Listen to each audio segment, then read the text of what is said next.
Picturing America, a special project of the National Endowment for the Humanities, brings the rich American narrative to DoDEA students, teaching history and civics through the fine arts, coming up next in the chat room.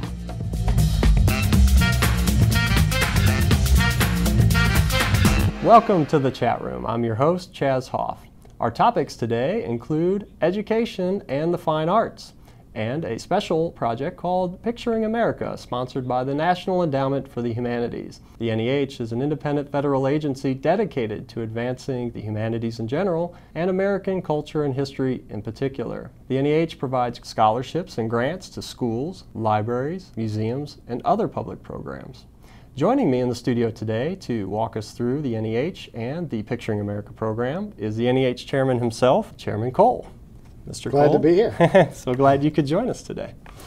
We're going to talk about Picturing America in just a moment, but I think what I'd like to do is start with your remarkable background. I want our viewers to get a sense of what you bring to the NEH and to the humanities. You are a published author, 14 books. You're a renowned art historian. You were a distinguished professor at Indiana University in Bloomington, a fine school, appointed by the president, confirmed by the Congress.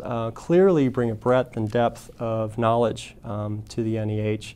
So I'm curious about your personal and professional experiences, how those have shaped your view of the humanities and the impact that the humanities have on our democracy. Well, great. I'd be happy to talk about that. I got interested in art when my parents went on one of their really rare vacations to Washington, and they brought back a portfolio of images from the National Gallery. And I grew up in a house that didn't have many books and had no art. And as I looked at those things and contemplated them and studied them, a whole new world opened up, and my horizons broadened. And I think I can pretty much trace my career path as an art historian from that moment. That, and when my sainted Aunt Gertrude used to wheel me through the Cleveland Museum of Art, I used to want to drop pennies in the wishing well and look at armor, not pictures. But so she's also very much important in my formative period. And teaching the history of art was really a labor of love. I think art can tell us so many things, and art is really central to the humanities, which hooks into my present job, because art really not only encompasses the study of its formal properties, you know, light, line, perspective, and the like, but it embodies the whole, really, of our social history, our religious history, philosophy, languages, and the like. It's very much part of the whole matrix of our civilization, or any civilization. Fantastic. And you know, one of the things that's so interesting to me is that the NEH is heavily involved in education, and I wonder if you would take a few moments to talk to us about some of the specific things that you're doing in education and why the work of the NEH is so important. Well, our founding legislation says that democracy demands wisdom, and the humanities give our citizens a perspective and a critical sense and knowledge through all branches of the humanities that I think makes them good citizens, helps them be better citizens. But that's generally, and specifically, the endowment has a long and very rich history of supporting studies of American history and culture. You know, we're not united by a single religion, or by blood, or by land, or by birth, but by documents which contain ideas and ideals that are the glue that sticks this country together. And it's important for our citizens to know what those documents are, what those ideals are, what those ideas are, for our democracy to be cohesive. We have to know where we've come from and where we are, and then we need to know where we want to be. And so that idea of helping citizens understand their history more and using it in their duties as citizens, I think is very much part of the fabric, big part of the fabric of the National Endowment for the Humanities. The work that we've been doing together, and I'm talking about DoDEA and the NEH in particular over the last few months, related to Picturing America, I think is particularly exciting because it reinforces the humanities in the classroom, I think in an innovative and special way. I wonder if you would mind talking to us a little bit about the genesis of the Picturing America program, the philosophy, how it's organized and distributed, and what some of the benefits are to students. Well, I think the distant genesis is that portfolio of images that my parents brought from the National Gallery. And then my teaching, where I saw really the power of art. But specifically, Picturing America is a program that brings 40 very large, extremely high quality images of American art in every media to classrooms and public libraries and DoDEA schools. We're really, really pleased about that, to tell the story of our country. And they are accompanied by a wonderful teacher's resource guide, which you've got right there. We happen to have right here, and yeah, I think this is really a remarkable resource. I was looking at it before we came on today, and I saw a number of points, and it's even broken down by elementary, middle, and secondary, and it's it's got a wonderful index, actually a couple of indices that help the teachers talk about history and subject and the like. And so this teacher's resource guide really adds information and interpretation about the images. And then we have a wonderful website, picturingamerica.nih.gov, which not only has this book in a PDF form and all the images, but allows anyone, teachers, students, librarians, to organize these by theme to get a really interesting perspective. And it's also got about 50 lesson plans and many, many links. So we go, from the sort of low tech all the way up to the new high tech digital virtual world. So it's a very nice package. I think it's really accessible, like you say, on many levels. So visually, the students can see a large format print at scale, but then it's also available through the website, as you mentioned. And I think part of what's so exciting about that is that within the gallery, the web gallery, there are links to all kinds of other resources. Tell us about how this might engage or excite students to look a little further out. One of the things we're very excited about is using these images to teach American history and culture. Because, reading a book is one thing, and we like books a lot. But looking at a picture is a very different experience because the picture can bring with it a kind of open-ended dialogue.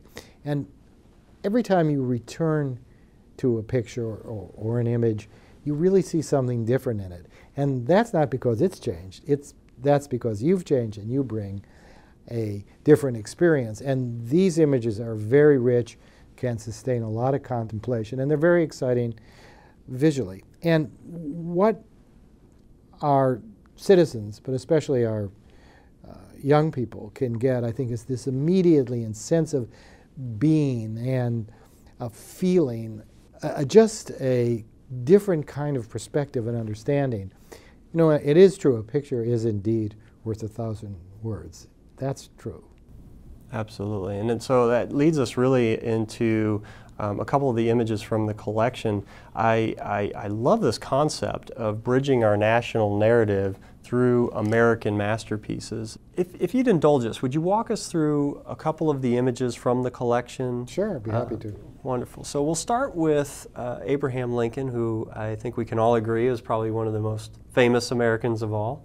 Tell us about this image. And this is one of the most famous photographs of Lincoln done by Alexander Gardner in 1865. It's interesting because it's a photograph. We wanted photographs to be an important part of our picturing America in the 19th century. From the 19th century onward, photographs became an important American art form as well as a documentary form.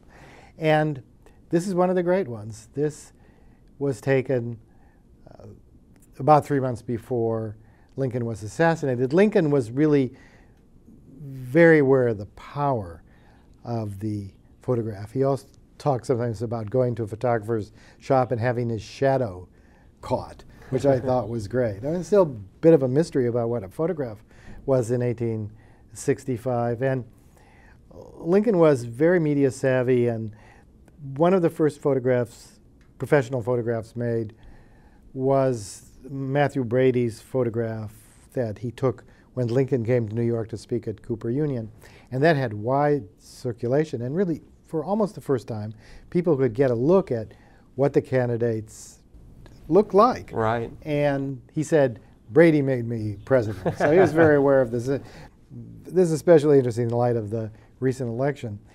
But you can see the toll that the war has taken on Lincoln. You could compare this to photographs taken 5 years before and see how rapidly Lincoln has aged, how gaunt he looks and how wrinkled he looks. Really did have the weight of the nation on his shoulders, and he had a lot of personal loss too, you know, with his children. Right. Those are tragic eyes. You can see it. And that's what you really understand from a photograph, something that you can't get from a book or from your teacher talking about Lincoln, no matter how well they do it. Just look at that face. It says everything. And of course, it's surrounded by Lincoln's disheveled hair. I don't think he knew what a comb was, and his tie, which is all askew. But if we could go down to his hands, there's something really interesting, because in those days, you know, he had to sit pretty still for a photograph. There's a long exposure time. And he's done a pretty good job. Tell us about that. How long were the exposure times? I don't know, but they were, you know, I think in minutes probably. Right. And not like today where you point and shoot. But look at his hands. He's got his, I believe he's got his eyeglasses in his hands, and he can't keep them still. He's fidgeting with his hands. Obviously, he's got thinking about a lot of things.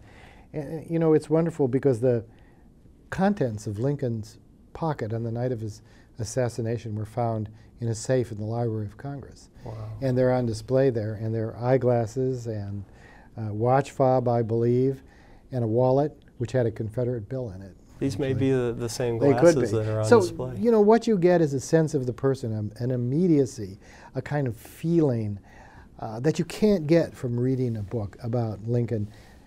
They're complementary. Right. But this opens up a whole new world. And if you want to really get this immediacy about who Lincoln was and what the war was like, you can't get it any better and more directly, more immediately, and in a way more fully than this fantastic photograph. It really is a remarkable image, and I want to bring up the next one because this was taken 100 years later, and I think it's nice because there are so many opportunities, so many teaching moments, even between these two photographs side by side.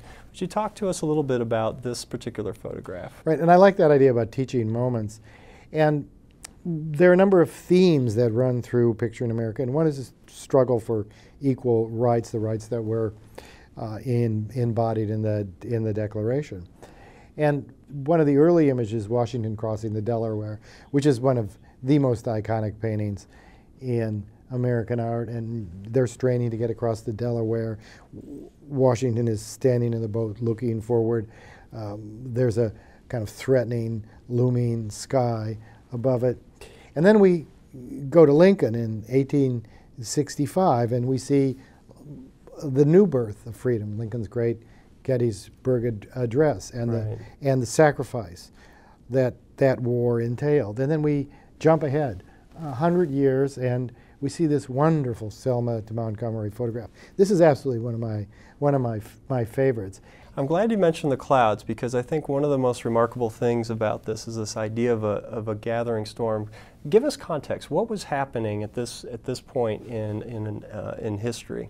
Well, there had been this great struggle for equality and civil rights. There had been many of these marches, a couple of these marches anyway, violently suppressed. And this is a kind of forward movement, ordinary people struggling for civil rights. And it looks a lot like the Washington, because you see them moving forward, their shoulders back, their arms out, almost in military fashion. And in the center is the flag, just like it is in the Washington. And then you see this wonderful train of people. We look at them from below. It's very inspiring, this person below the flag urging people on. And it's this very moving, personal, exciting, and hopeful, aside from the looming skies, image. And that struggle and those hardships and that courage is demonstrated here in the image of Lincoln and in Washington crossing the Delaware. It really is amazing, the fabric and how these things are woven together and really connect. And I think part of what's exciting about the project overall is that it gives us the opportunity, not only in history but also in literature, I think. For instance, this could prompt a discussion, Dr. King's Letters from Birmingham Jail, and some of his other writings. Right. And there's another thing I'd like to point out here. Of course, this can be used, it's a teaching tool that can be used all across the curriculum. So you can tie it to literature, you could talk about the civil rights movement and its background. And so it's open to many areas of study. But it's also a program that's meant to introduce students to art. Right. And that's the second part of it. And not only to experience things through it, but to understand how art creates the message that we get, how it creates what we've just been talking about. And if you compare this to the Washington, you can see, as I said, you look at it from underneath, you see this seemingly endless train of marchers. You see the looming sky, you see the American flag, which kind of makes a triangle there. Right. And so students, especially students who are far away from museums or can't get to a museum, who don't have any art in their house, I think this will give them an understanding of the power of art and how art can be an important part of the rest of their lives. That's really a wonderful gift. We have a number of students and teachers, families really, who are all over the globe serving our country. How is Picturing America, how is it unique? How is it special? How does it connect for them in a way that maybe some other curriculum materials don't allow? What does it do for them being overseas? A number of things. One is it does for them what it does for the other students, and it gives them this direct and immediate access. And then I know that there are not many collections of American art outside of America. I mean, I think American art is really undervalued, and I think it's really one of the world's great art. And this will allow them to connect to American art, which is their art. And it's also wonderful because there are a number of images that deal with the military. The First Army, the Continental Army in Washington's boat. The Massachusetts 54th is also there, this great regiment that fought at Fort Wagner. And so I think it'll give them an understanding of the important role that the military has played in sustaining us and protecting us, a role that the military does every day and that every American really should be grateful for. Absolutely. Yeah, we owe a great debt to our heroes who have served, and we just celebrated Veterans Day, and to the folks who are still serving and protecting us. Yeah, my nephew did 2 tours in Iraq, and I could not be more proud. The final question today is the idea of humanities and how they relate to student success. What does research tell us about the impact of the humanities and fine arts in particular in student achievement? Well, that's a really good question, and I don't really have a very good answer. It's very difficult to develop those kinds of metrics. But as I said earlier, the humanities enrich our lives. They give us perspective. They allow us to move out very widely but drill down very deep. They tell us about where we come from, about our language, about our past, how we interact with each other, and they give us great pleasure through the study of literature and through the study of poetry and music. And I like to think of them as life-enhancing. Well, it certainly is an extraordinary program, and we're just delighted that that our students have access to these materials, and really appreciate the work that you've done and the NEH have done. I really appreciate you being here. Well, thank you. We're so happy to do this, and we're so happy to be partnering with DoDEA. And we had the first rollout of this for DoDEA at Quantico, and that was a great moment. Yeah. Those kids were fantastic. I heard great stories from there. They were really fantastic. So we're just so proud. Thank you for being here today. Thank you. Thank you very much. You can learn more about the NEH and the Picturing America program by clicking on either of the links below. Thanks for joining us. We'll see you next time in the chat room.